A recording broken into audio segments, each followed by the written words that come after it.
이번 우리 부흥성회의 주제가 이사야 61장 1절로 3절 말씀 가지고 하는 의의 나무 공동체. 설마 아직 그걸 모르는 분은 안 계시겠죠, 그렇죠? 의의 나무 공동체입니다.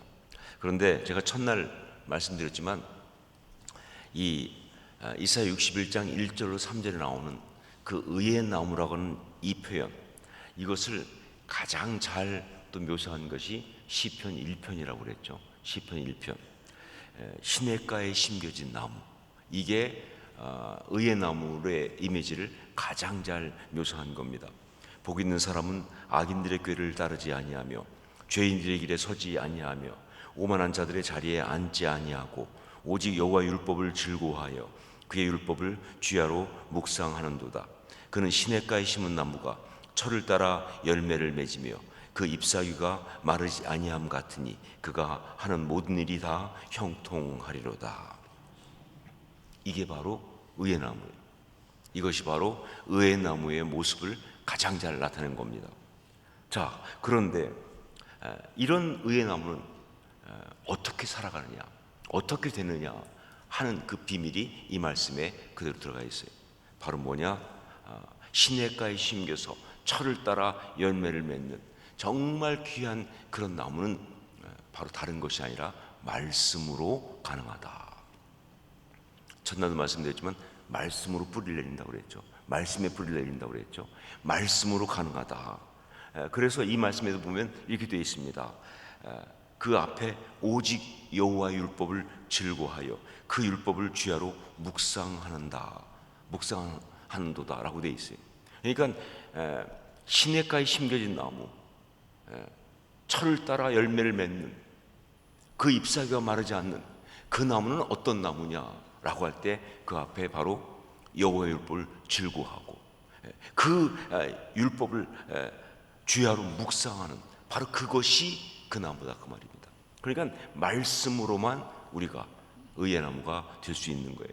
말씀으로만 정말 그 의의 나무의 아름다운 모습이 가능하다 하는 것입니다. 자, 여기서 우리가 주목할 단어가 하나 있어요. 뭐냐면 묵상이라고 하는 단어입니다. 묵상. 이 묵상이라는 말, 제가 말씀과 함께 하나님과 함께라고 하는 큐티 책을 하나 썼는데 거기서 제가 언급을 했지만 참 재밌어요. 이 묵상이라는 것은 영어로는 이제 메디테이션 이런 말을 쓰지 않습니까? 그런데 이 메디테이션이라고 하는 이 말이 우리가 영어로 할 때 약이라고 하는 메디신, 그러니까 약의 메디신이라고 그러는데 이 메디신하고 라틴어로 그 어근이 같아요. 메디라는 게 같아요. 뭐 정확히 말하면 메데리라는 말이 나왔죠. 메디가 같아요. 그러니까 묵상과 약 먹는 건 같다는 거예요. 우리가 정말 의의 나무로 아름답게 살아가기 위해서는 말씀을 먹어야 하는데, 말씀을 묵상해야 되는데 그거는 뭐와 같으냐? 바로 약 먹는 것과 같다. 그런 의미가 있는 거예요. 여러분, 글쎄 지금은 뭐 그 광고가 안 나오지만 옛날에 한참 제가 미국 들어가기 전에 한국에 있을 때 굉장히 많이 나왔던 그 광고 중에 하나가 뭐냐면 그 진통제 광고가 있어요. 사리돈인가 하여간 뭐 그런. 근데 그 광고 보면요, 막 이러고 있다가 사리돈을 탁 먹으면요, 이게 쫙 퍼지면서 갑자기 표정이 쫙 펴져요. 잘 만들었어요. 누가 만들었는지. 근데 여러분, 그게 바로 말씀을 통한 우리들의 모습이어야 한다는 사실. 말씀을 묵상하는 게 그런 거예요. 예, 말씀 묵상한다는 것은요, 마치 그 진통제를 딱 먹었을 때 약효가 쫙 퍼지면서 내 통증이 사라지고 나의 어떤 그런 모든 컨디션이 달라지는 것처럼 말씀을 딱 받았는데 그 말씀 때문에 내 마음 중심에 그 말씀이 쫙 퍼지면서 그러면서 마음이 달라지고 심령이 달라지고 그러면서 정말 평강이 임하는, 능력이 임하는, 그게 바로 뭐예요? 그게 묵상이다 하는 겁니다. 이 같은 라틴어 같은 언어가 같다는 사실이죠. 저는 신앙인은 바로 말씀을 묵상하는 사람이다 생각합니다. 여러분, 그냥 말씀을 듣고 끝나서는 안 돼요. 말씀을 묵상해야 돼요. 예, 말씀을 받아가지고 그냥 오늘 말씀이 이랬어 끝나면 그거 아니고 그 말씀을 받은 것이 내 속에서 역사해야 한다 그 말입니다. 그래서 그 말씀 때문에 내 심령 가운데 역사가 일어나야 되는 거예요. 회복이 일어나야 되는 거예요. 정말 능력이 나타나야 되는 거예요. 그게 바로 의에 나무된 정말 아름다운 하나님의 사람의 모습이 되는 것이다. 저는 바로 이 그림이 우리 이 은평교회 안에 가득할 수 있기를 주님으로 축원합니다. 그냥 듣고 끝나는 사람이 아니고, 듣고 그냥 많은 사람이 아니고, 바로 그 말씀이 역사하는. 제가 이걸 아주 굉장히 또 놀랍게 깨달았던 그런 그 경험이 있는데, 그것은 찬양 가운데 이걸 기가 막히게 나타나는 그런 찬양을 들으면서였습니다. 제가 한번 그 하와이에 부부 세미나가 있다고 그래서 제 아내가 가자고 계속 그래서 갔었습니다. 몇 년 전이죠. 그런데 갔는데 거기서 깜짝 놀란 게 제가 미국에서 목회할 때 그때 거기 그 의사인데 평신도로 와 있던 그 부부가 있는데 어느새 이분들이 헌신을 해가지고 거기 와서 찬양 인도를 하고 있더라고요. 목사가 돼서 의사인데 이제 목사가 돼서 부부가 함께 찬양 인도하고 있어요. 그런데 그때 반가운데 이분이 찬양하면서 자기가 그 한국의 어느 누가 지었는지 모르는데 어느 청년부에서 부르는 찬양을 받은 찬양이라고 하면서 이 찬양을 쭉 하는데 저도 한 번도 안 들어본 찬양인데 너무 기가 막혔어요. 오늘도 마지막 불렀던 찬양도 제가 한 번도 안 들어본 찬양이에요. 나중에 우리 목사님께 그 찬양 그 소스를 받아가야 되죠. 너무 좋더라고요, 오늘 마지막 찬양도. 그런데 그때도 그랬어요. 한 번도 안 들어본 찬양인데 그런데 그 찬양이 너무 좋은 거예요. 그 찬양이 이런 찬양이었습니다. 내 삶에 들어온 주님의 말씀이 내게 빛이 되시니 내 삶의 어두운 절망 가운데 소망 보게 하시네. 내 삶에 들어온 주님의 말씀이 나를 인도하시니 내 삶의 막막한 문제 가운데 주 뜻 보게 하시네. 말씀이 내게 역사하기를, 말씀이 내게 살아있기를, 하나님 말씀을 듣겠나이다. 주님의 음성을 듣겠나이다. 말씀이 내게 역사하기를, 말씀이 내게 살아있기를. 그 찬양 부르는데 정말 제 마음에 간절한 소망, 그렇습니다. 주님, 말씀이 내게 역사하옵소서. 말씀이 내게 살아있기 원합니다. 이 어두운 마음이 빛이 되는 역사가, 절망이 소망으로 바뀐 역사가 바로 말씀으로 일어나게 하옵소서. 찬양 기가 막히게 만들었어요. 이 찬양 아시죠? 은평교회는 모르십니까 아직은? 그러면 이거 나중에 꼭 한번 부르십시오. 정말 찬양 멜로디는 단순한데 그런데 가사가 기가 막혀. 누가 지었는지 잘 몰라요. 저 아직도요. 어느 교회 청년부에서 불러서 이분이 갔다가 불렀다고 하니까 이게 바로 의의 나무 된 성도의 모습입니다. 말씀이 역사하는 바로 그런 모습이다 하는 것이죠. 자, 이런 귀한 이야기가 또 나온 것이 오늘 읽었던 말씀이에요. 요한복음 4장 43절 이하에 나오는 갈릴리에서 예수님께서 두 번째로 행하신 기적 이야기, 즉 왕의 신하의 아들을 고치신 이야기예요. 자, 이것은요, 이 요한복음에 나오는 이 이야기는 공관복음에 나오는 가버나움 백부장의 하인을 고친 이야기하고 거의 비슷하다고 봅니다. 그래서 좀 비평적인 그런 학자들은요, 바로 공관복음에 나온 그 이야기를 요한복음은 이런 식으로 표현한 것이다 라고 할 만큼, 그건 아니지만 그만큼 비슷해요. 그런데 이 이야기는요, 그렇다고 한다면 이 이야기는 우리 주님을 감동시킨 이야기예요. 여러분, 가버나움의 그 백부장 이야기가 정말 보시면 알지만 주님이 얼마나 감동하셨습니까? 내가 이스라엘 중 아무에게서도 이만한 믿음을 보지 못하였노라. 주님을 감동시킨 바로 그러한 기가 막힌 믿음의 이야기예요. 자, 그런데 어떻게 주님을 감동시켰느냐? 무엇 때문에 주님에게 감동했느냐? 그 가버나움 백부장 이야기 보면 그 포인트가 뭡니까? 그렇죠. 여기 요한복음도 마찬가지입니다. 바로 말씀을 통하여 그 말씀을 믿고 말씀만 하옵소서. 그럼 내 종이 낫겠나이다. 바로 그 말씀을 향한, 말씀에 대한 어떤 그런 이 믿음, 이것이 주님을 감동시킨 거예요. 놀라신 거예요. 어떻게 이런 믿음이 있을 수 있나 말이죠. 여기 갈릴리도 바로 그런 이야기입니다. 이 왕의 신하의 아들 이야기도 바로 그런 이야기예요. 왕의 신하가 예수님한테 왔어요. 와가지고 이제 자기 아들을 고쳐달라고. 자, 그런데 자기 아들을 고쳐달라고 딱 온 그 왕의 그 신하, 그 사람한테 예수님께서 너희는 표적과 기사를 보지 못하면 도무지 믿지 아니하리라 라고 말씀하십니다. 이건 무슨 뜻이냐면요, 무시하시는 거예요. 거절하시는 거예요. 와서 내 아들을 좀 고쳐주세요 그랬더니 그런데 주님은 뭐라면, 아니 도대체 너희는 표적과 기사를 안 보면, 즉 병 고쳐주는 거 이런 거 아니면 도대체 믿지 않느냐? 그러니까 또 고쳐달라고 그래?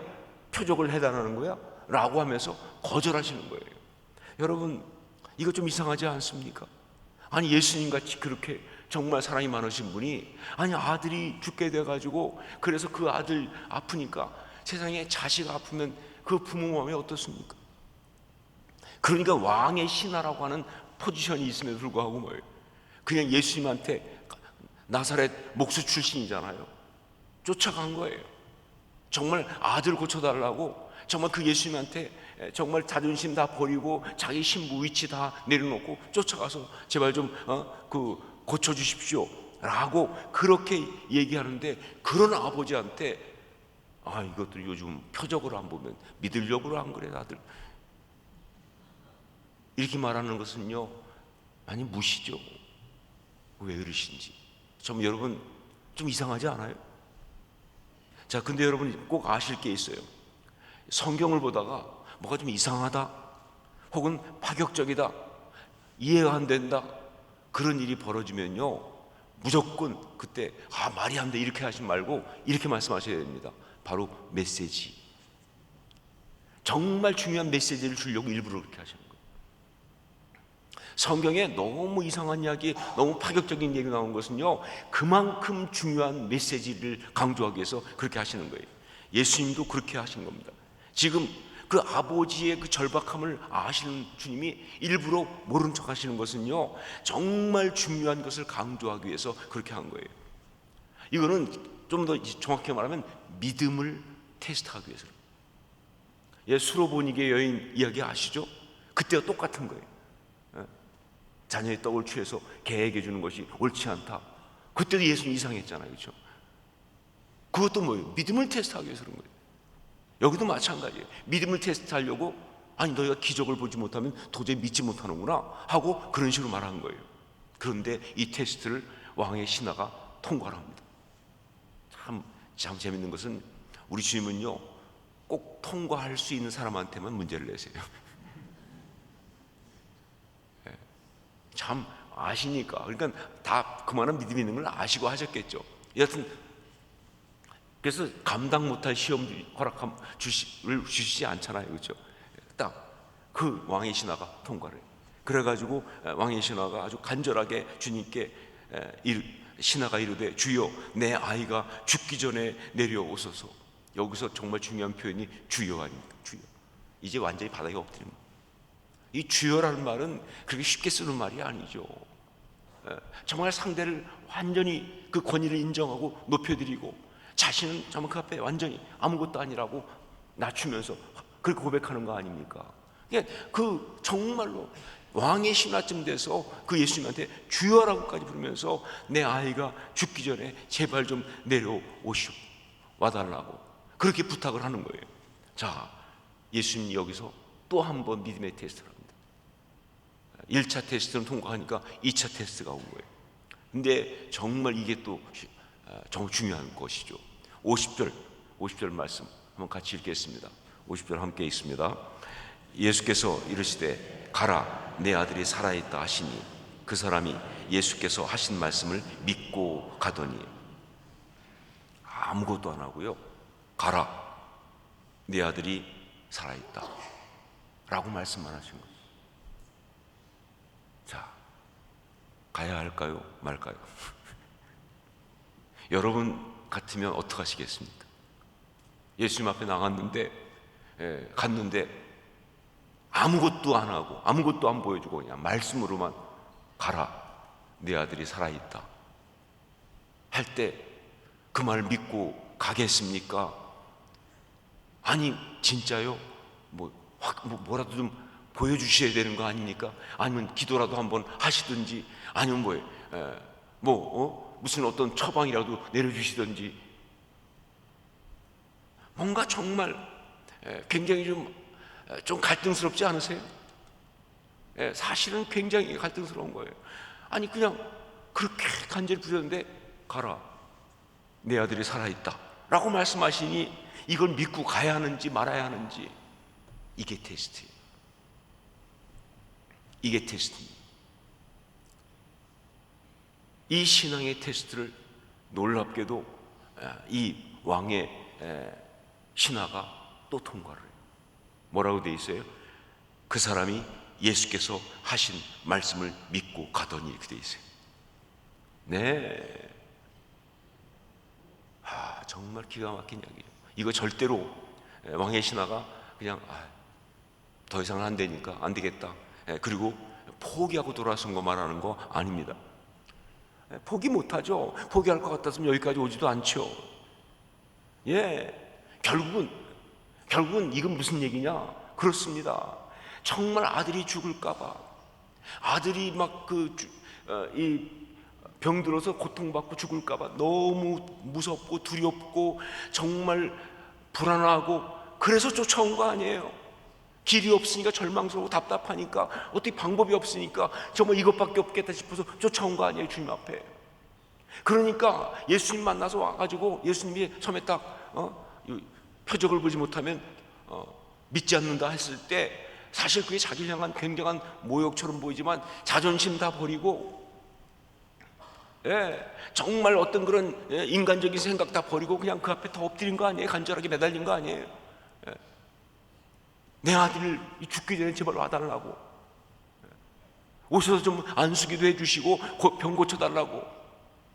그런데 주님이 가라, 내 아들이 살아있다 라고 딱 말씀하시는데, 그런데 그 말씀을 믿고 갔다는 게 무슨 얘기냐? 그렇죠. 그냥 포기한 게 아니에요. 포기 안 되죠. 바로 그 말씀을 듣는데 그 말씀이 역사한 거예요. 여전히 불안한데 어떻게 돌아갑니까? 여전히 두려운데 어떻게 돌아갑니까? 아들이 죽을지 모른다는 그 염려가, 그 고통이 가슴에 가득한데 어떻게 돌아가냐고요. 결국 돌아갔다는 게 무슨 얘기냐? 그 말씀 때문에 이 마음속에 두려움이 사라진 거예요. 예수님의 그를 향한 믿음, 그 말씀 때문에 이 마음속에 걱정과 염려가 사라진 거예요. 마음이 변하지 않고는요 못 돌아갑니다. 그 심령의 역사가 없었으면 못 돌아가는 거예요. 그게 돌아간 거예요. 말씀이 역사했다 그 말입니다. 이게 정말 아름다운 신앙이에요. 여러분, 다시 말하지만 참 신앙은 말씀이 역사하는 신앙이에요. 저는요 특히 말씀이 5가지를 이길 수 있어야 한다, 이렇게 저는 믿습니다. 예수님께서 입의 기운으로 악한 것을 멸하신다 하는 말씀이 있는데, 그것처럼 말씀이 5가지를 이길 수 있어야 한다. 첫째, 말씀이 감정, 우리 감정을 이길 수 있어야 돼요. 감정이 막 올라올 때 말씀이 감정을 이길 수 있어요. 그게 신앙인이에요. 그게 의의 나무예요. 그런데 막 화나면 막 말씀이 어떤 사람은 화나면 천국도 안 가, 막 화나면 무슨 소리 못해. 그거 신앙인 아니에요. 화나는 거 알아요, 열받는 거 알아요, 우울한 거 알아요, 답답한 거 알아요. 그러나 말씀이 임하시면 그 감정을 이길 수 있어야 그게 신앙인이죠, 그렇죠? 말씀이 뭐예요? 감정을 이겨야 합니다. 두 번째, 말씀이 자기 생각을 이길 수 있어야 돼요. 자기가 갖고 있는 어떤 자기 판단, 경험, 내 생각엔 이게 맞아, 내 생각엔 저게 맞아, 내 생각은 저건 잘못됐어. 그런데 말씀을 듣는 순간 그 생각을 이길 수 있어야 돼요. 하지만 이해가 되지 않지만 말씀하심으로 내가 믿습니다. 감정은 뭐예요? 감당이 안 돼. 감정적으로 받을 수 없지만, 감당이 안 되지만 말씀하시니까 내가 순종합니다. 두 번째 뭐예요? 이해가 되지 않지만 내가 말씀 앞에 순종합니다. 생각을 이길 수 있어야 돼요. 여러분, 우리 생각은 굉장히 많이 오염되어 있습니다. 마귀가 역사하거든요. 그렇기 때문에 말씀이 이 생각 못 이기면 마귀를 이길 수가 없어요. 세 번째, 말씀이 현실을 이길 수 있어야 돼요. 현실이 딱 펼쳐지면요, 정말 그때는 방법이 없어요.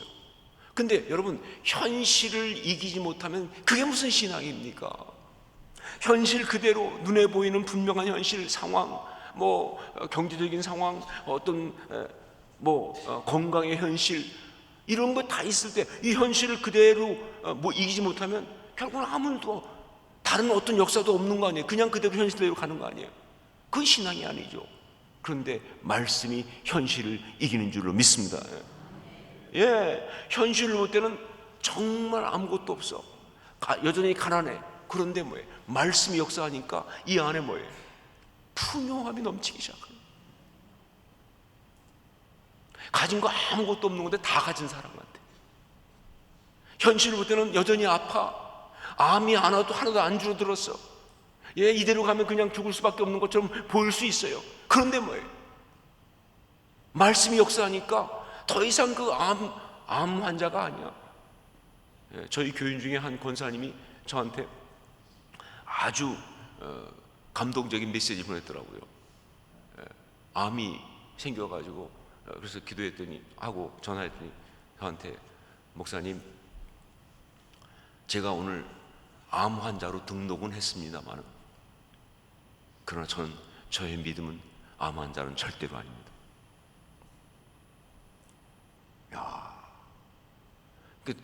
아마 등록을 하는 모양이죠. 암이 걸리면 암 환자로. 그러니까 암 환자로 등록은 했지만 이 믿음은, 내 마음은 절대 암 환자 아닙니다. 그게 신앙인이죠, 그렇죠? 세 번째 뭐라고요? 말씀이 뭘 이겨야 한다고요? 현실을 이겨야 합니다. 첫 번째, 복습 한번 할까요? 첫 번째 뭐라고 그랬어요? 감정을 이겨야 한다고. 두 번째 뭐라고 그랬어요? 생각을 이겨야 한다고. 세 번째 뭐예요? 현실을 이겨야 한다고요. 그 다음에 네 번째, 말씀이 세상을 이겨야 합니다. 세상은요, 나름대로 논리를 갖고 있어요. 세상에 흐름이 있어요. 돈이 최고인 거야. 정말 물질이 가장 중요한 거예요. 요즘은 또 정말 IT 이런 거, 어떤 정치 논리. 세상은 정치도 얼마나 시끄러웠습니까? 정치 진영 가지고. 세상은 다 그런 어떤 거 가지고 있는데 말씀이 세상을 이겨야 되는 거예요. 그래야 신앙인이죠. 말씀이 세상을 이겨야 하는, 그게 신앙인이죠. 그리고 다섯 번째, 더 궁극적으로 말씀이 죄를 이겨야 합니다. 죄를. 특히 뭐예요? 죄의 습관. 말씀으로 끊어야죠. 죄의 욕망, 말씀으로 이겨야죠. 죄의 유혹, 말씀으로 이겨야죠. 그렇죠? 그게 바로 신앙 아니냐. 다섯 가지. 첫째 뭐라고 그랬어요? 감정을 이겨야 한다. 두 번째 뭐라고 그랬어요? 생각을 이겨야 한다. 세 번째 뭐라고 그랬어요? 현실을 이겨야 한다. 네 번째 뭐라고 그랬어요? 세상을 이겨야 한다. 다섯 번째 뭐라고 그랬어요? 죄를 이겨야 한다. 이게 바로 말씀으로 살아가는 신앙인의 모습이 하는 것이죠.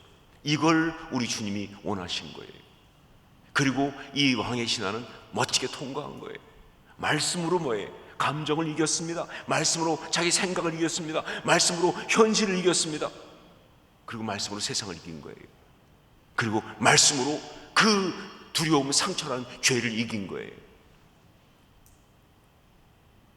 여러분, 저는 우리 이 은평교회가 다른 어떤 것보다 말씀이 역사하는 그러한 아름다운 신앙 공동체가 될 수 있기를 주의 이름으로 축원합니다. 말씀이. 자, 그렇다면 구체적으로 말씀은 어떤 식으로 우리 가운데 역사하는가 할 때, 첫 번째, 말씀으로 우리가 말씀이 역사하는 신앙인은요, 무엇보다 말씀으로 책망받을 수 있어야 돼요. 여러분, 정말 말씀을 가지고 우리가 끊임없이 책망받지 않으면요, 우리가 꼴이 제대로 안 됩니다.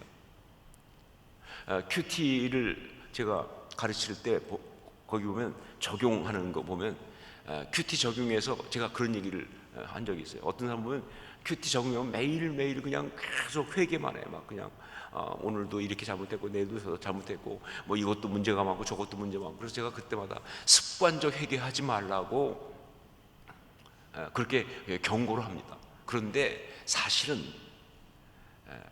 그렇게 회개 많이 하는 거가 맞습니다. 습관적으로 하는 건 잘못됐지만, 그러나 우리가 정말 말씀 앞에서 끊임없이 책망받아야, 그래야 우리 꼴이 제대로 되니까. 자기도 모르게 올라오잖아요. 자기도 모르게 얼마나 그 악한 죄된 본성이 올라옵니까? 이게 말씀 앞에 또 혼나고 또 혼나고 야단 맞고 또 야단 맞고, 그래야 그 사람이 제대로 서는 거 아니에요. 예, 어떤 사람이 말씀의 어떤 역사 가운데 그 말씀으로 살아가는 사람인가? 예, 말씀으로 책망받는 사람. 말씀으로 책망받는 사람. 예. 자, 두 번째는 말씀으로 치유받고 회복받는 사람. 말씀으로 치유하고 회복하는 역사. 예, 말씀이 치유하고 회복합니다. 이 얘기는 여러분이 조금 잘 귀담아 들으셔야 되는 좀 어려운 부분이 있어요. 여러분, 제가 내적 치유를 해보니까 결국은 사람들 속에 있는 이 상처는요, 바로 뭐냐면 사랑을 받지 못한 상처예요. 그래서 내적 치유의 가장 첫 출발은 뭐냐면 바로 그 acceptance, 받아들임이에요. 그러니까 권위의, 진짜 권위의 존재로부터 온전히 받아들여지지 못한, 거절당한, 이게 이제 문제가 되는 거예요. 사랑을 못 받으니까, 그러니까 이 상처가 생기는 거예요. 자, 그러면 어떻게 하면 이 치유되느냐? 치유는 한 가지밖에 없어요. 다시 사랑을 받아야 돼요. 권위의 존재로부터 다시 뭐예요?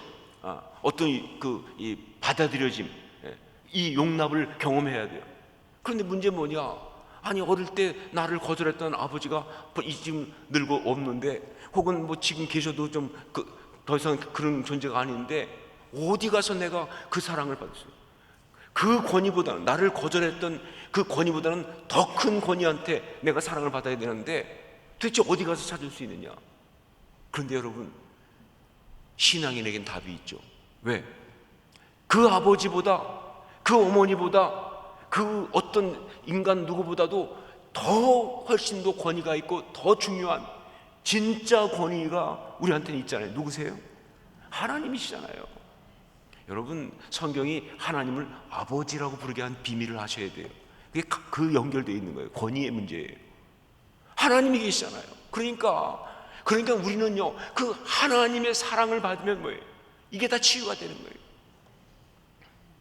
정말 사랑받지 못하고 거절당하고 있던 것이 하나님의 사랑을 받으면 이게 다 치유가 되는 거예요. 너무 좋죠. 그러나 문제가 있어요.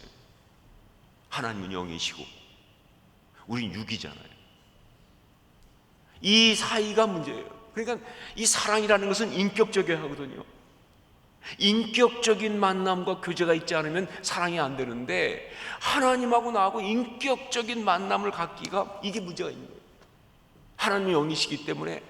그러니까 뭐 하나님의 아버지가 나 사랑하셔. 근데 하나님이 나 사랑하신다. 그게 와닿았냐 그 말이에요. 인간 육신이 누가 날 보고 사랑한다 말하는 거하고 같으냐 그 말이에요. 안 되잖아요. 그러니까 이 차이 때문에, 그래서 이 답이 안 나오는 거예요. 사랑, 더 권위이신 하나님 맞는데 그 하나님 사랑을 내가 받아야 되는데 이게 나한테 역사를 안 하니까. 그런데 여러분, 영이신 하나님의 그 하나님과 인격적으로 교제하고, 그래서 그 사랑을 받을 수 있는 비밀이 하나 있어요. 그 비밀이 바로 뭐예요? 말씀이에요. 말씀이 역사하면요,